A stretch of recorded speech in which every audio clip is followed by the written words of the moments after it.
Hello everyone, I am Dr. Adiba Khan, a mentor and a motivational speaker too.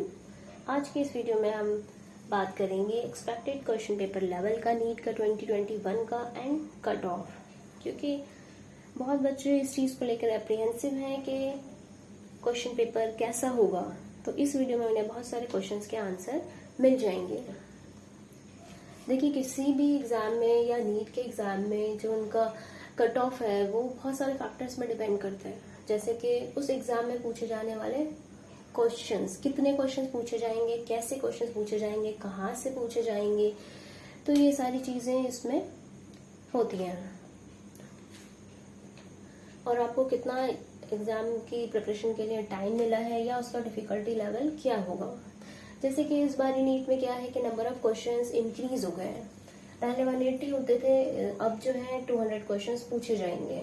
But आपको यहाँ पर extra time मिल गया है preparation का, क्योंकि पहले नीट का एग्जाम मई में होना था और अब वो सितंबर में हो रहा है। तो यानी कि आपके पास 4 मंथ्स एक्स्ट्रा मिल गए प्रिपरेशन के लिए। Extra time means extra question practice, extra confidence. और तीसरी चीज इसके उसका डिफिकल्टी लेवल क्या होगा।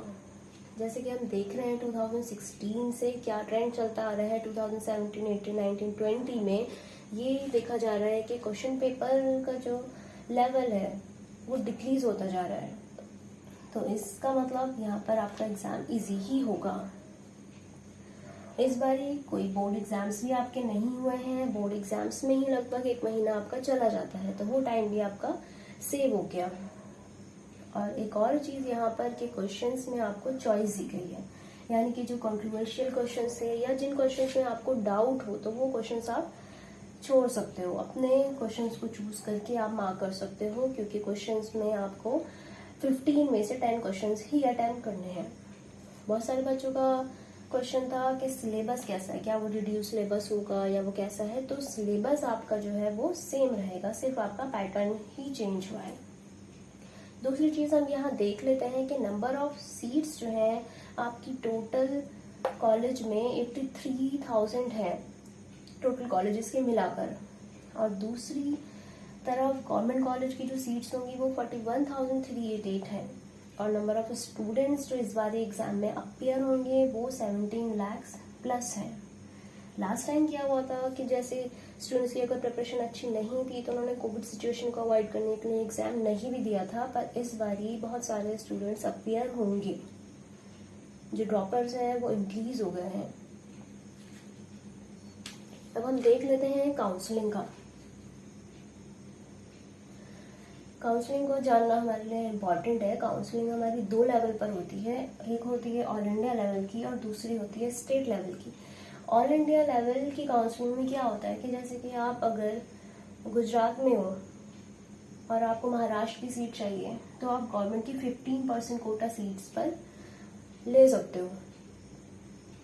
गवर्नमेंट की 15% सीट्स है उसके लिए ऑल इंडिया लेवल के लिए जनरल कैटेगरी से अवेलेबल है।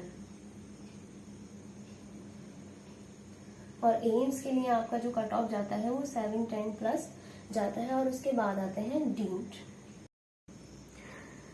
गवर्नमेंट की जो आपकी काउंसलिंग है ऑल इंडिया लेवल की, उसकी कट ऑफ गई थी आपकी ओपन कैटेगरी से 650 प्लस।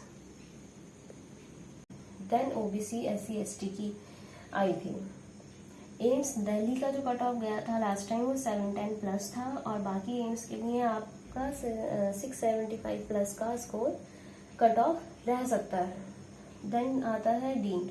डीम्ड में क्या होता है, इसमें आपकी फीस ज़्यादा होती है 20 to 30 lakhs, क्योंकि ये हर कोई अफोर्ड नहीं कर सकता, तो इसमें कट ऑफ आपकी कम भी चली जाती है। इसमें आपका 350 का कट ऑफ भी जा सकता है। तो ऑल इंडिया लेवल की काउंसलिंग के लिए to be on a safer side आपको मिनिमम स्कोर जो करना पड़ेगा वो इस बारी 650 प्लस का स्कोर आपको करना पड़ेगा। कम से कम आपके 650 मार्क्स भी होते हैं तो आप ऑल इंडिया लेवल की सीट ले सकते हो। गवर्नमेंट की जो है 15% सीट्स ऑल इंडिया लेवल की अवेलेबल है। और दूसरी तरफ क्या है, दूसरी तरफ है आपका स्टेट लेवल की काउंसलिंग। स्टेट लेवल की काउंसलिंग आपकी हर स्टेट की अलग अलग होती है, हर स्टेट का कट ऑफ अलग अलग रहता है। जैसे कि आप बिहार का देख सकते हो, MP का देख सकते हो। लास्ट टाइम कट ऑफ 618 गया था, महाराष्ट्र का 571 गया था ओपन से। ओपन काउंसलिंग में ओपन कैटेगरी की। तो हर स्टेट में ये वेरिएशन आपको अलग अलग मिलेगा, पर जो 570 टू 620 के बीच ही ये डिफर करता है। और ओबीसी ईडब्ल्यूएस की ऑलमोस्ट सेम ही रहती है। ये आपका 600 प्लस माइनस 10 जा सकता है। एससी कैटेगरी से 470, 480 एंड एसटी कैटेगरी से 370 टू 330 तक कट ऑफ चला जाता है। इस साल ये 330 चला गया था। अगर आप एक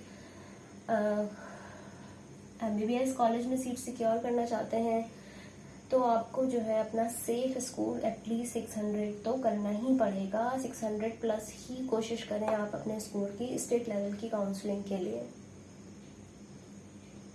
प्राइवेट कॉलेज में अगर आप लेना चाहते हैं तो 500 तक का स्कोर भी आपका चल जाएगा। बाकी ईडब्ल्यूएस और ओबीसी के लिए आपका 590 आपको मिनिमम स्कोर करना पड़ेगा। एससी में अगर आप हैं तो आपको 500 स्कोर करना पड़ेगा। एसटी में आपको 450 स्कोर मिनिमम करना पड़ेगा अगर आप चाहते हैं कि गवर्नमेंट कॉलेज में आपको सीट मिल जाए। बट मैं कहूँगी कि आप इन सब कैटेगरीज वाइज ये सब चीज़ अपने माइंड में ना लाएं। Try to fight with the general category without putting your category in your mind. आप बिना अपनी कैटेगरी को माइंड में लाए कोशिश करें कि आप अपना टारगेट, अपना एम हाई करें और compete करें जनरल कैटेगरी के साथ सेम स्कोर पे। 600 plus score is a safe score to achieve your गोल।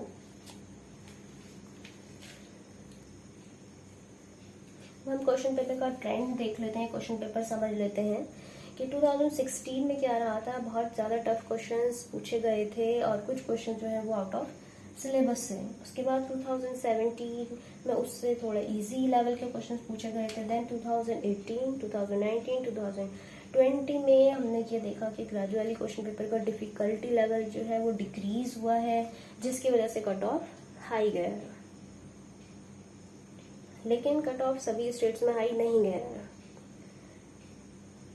सिर्फ दिल्ली, महाराष्ट्र, केरल, राजस्थान, बिहार, इन सब में कट ऑफ हाई गया है। यूपी का कट ऑफ जो है वो सेम या इस बारी लेस जा सकता है due to increase in the college, क्योंकि नए कॉलेज खुलने से सीट बढ़ जाएंगी तो कट ऑफ हो सकता है कि सेम ही रहे या फिर कम ही हो जाए। इफ यू आर स्कोरिंग 500 और 550 तो आप अपने स्टडी आवर्स को इंक्रीज कर दीजिए। आपको डिसअपॉइंट नहीं होना है कि आपका स्कोर जो है कम आ रहा है एग्जाम्स में या प्रैक्टिस क्वेश्चंस में आपका 600 650 स्कोर नहीं आ पा रहा है, तो आपको डिसअपॉइंट नहीं होना है। आपको क्या करना है कि अपने स्टडी आवर्स को इंक्रीज कर दीजिए और अच्छा टाइम मैनेजमेंट करिए और अपने वीक पॉइंट्स को ढूंढिए। कोशिश करिए कि आप अपना ज़्यादा से ज़्यादा टाइम अपना पढ़ाई में ही लगा पाएँ और अपने टाइम को अच्छे से यूटिलाइज करें। टाइम वेस्ट बिल्कुल भी नहीं करना, ना किसी भी चीज़ में आपको एक्स्ट्रा टाइम नहीं लगाना है। सिर्फ और सिर्फ अपने वीक पॉइंट्स को लगाना है, क्वेश्चन प्रैक्टिस करने में लगाना है। मैक्सिमम कोशिश करिए कि आप अपने एनसीईआरटी को ही टाइम दें। सबसे ज़्यादा क्वेश्चंस जो हैं आपके एनसीईआरटी से ही पूछे जाएंगे, क्वेश्चंस आपके एनसीईआरटी से ही रहेंगे। तो आज के इस वीडियो में बस इतना ही। मिलते हैं नेक्स्ट वीडियो के साथ। Thank you for watching. All the best for your exam.